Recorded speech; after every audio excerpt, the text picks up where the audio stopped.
안녕하세요. 제 이름은 동산이에요. 오늘은 조선시대 집과 땅을 어떻게 사고 팔았는지 알아보려고 해요. 지금도 그렇지만 조선시대의 집과 땅은 중요한 재산이었어요.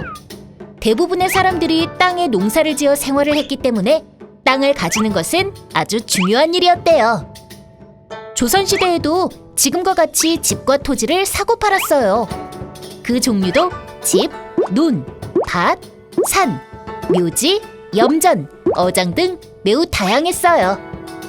그럼 조선시대의 부동산 거래 과정에 대해 한번 알아볼게요. 땅이나 집을 사기 위해서는 제일 먼저 부동산을 가지고 있는 사람과 협상을 한 후에 값을 지불하고 소유권을 증명하는 문서를 받아요. 부동산을 살 때 주는 대가는 상평통보나 은 같은 옛날 돈도 있었지만 쌀이나 배 같은 물건도 있었어요. 그런데 재밌는 것은 옛날 양반들은 자신이 직접 가서 거래하는 대신에 자기 노비를 보내 거래를 시키기도 했다는 거예요. 이 문서를 보면 집을 구매한 당사자인 조 씨는 양반인데 이 사람을 대신하여 그 집 노비인 충이라는 사람이 거래했다는 내용을 확인할 수 있어요.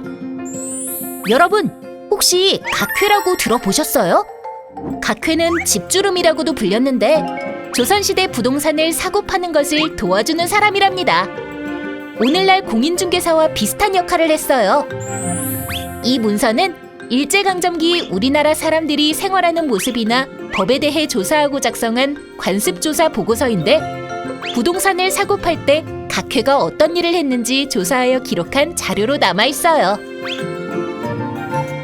거래를 하고 난 다음에는 관하로 가서 공증을 받았어요. 공증이란 부동산 거래가 이루어진 사실을 나라에서 증명해주는 거예요. 부동산을 사는 사람이 거래 계약서와 함께 공증을 해달라고 요청하는 문서인 청원서를 제출하면 관하에서는 부동산 파는 사람과 계약에 대한 증인, 글을 대신 써준 사람을 불러서 조사를 하고 부동산 계약할 때 상황을 각각 진술서로 작성하게 했어요.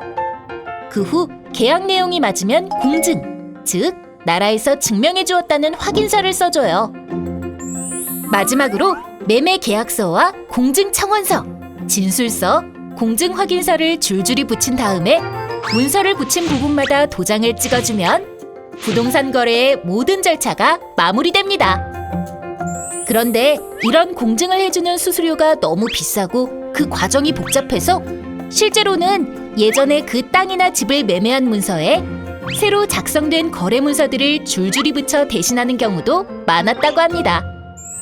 지금까지 조선시대의 부동산 거래 과정을 알아봤어요. 그런데 공증 절차가 누락되다 보니 나라에서는 부동산을 누가 가지고 있는지 소유자가 불확실하여 세금 매기는 것도 어려울 때가 많았어요. 이런 문제를 해결하기 위해 토지 소유 상황을 주기적으로 조사하여 토지대장인 양안을 만드는 등 다양한 시도를 했지만 한계가 있었어요. 그래서 대한제국 시대에는 공증을 꼭 받도록 하고 그 내용을 국가에서 관리하는 부동산 대장에 적어서 누가 어떤 땅을 갖고 있는지 알기 위해 노력했어요. 그리고 토지 소유 문서인 지계를 관청에서 직접 발급했는데 이것이 발전해서 현재의 부동산 등기 제도가 되었어요. 오늘 부동산 거래에 대한 이야기 즐거웠나요? 집과 땅을 거래하는 즐거운 상상을 하며 여러분 안녕!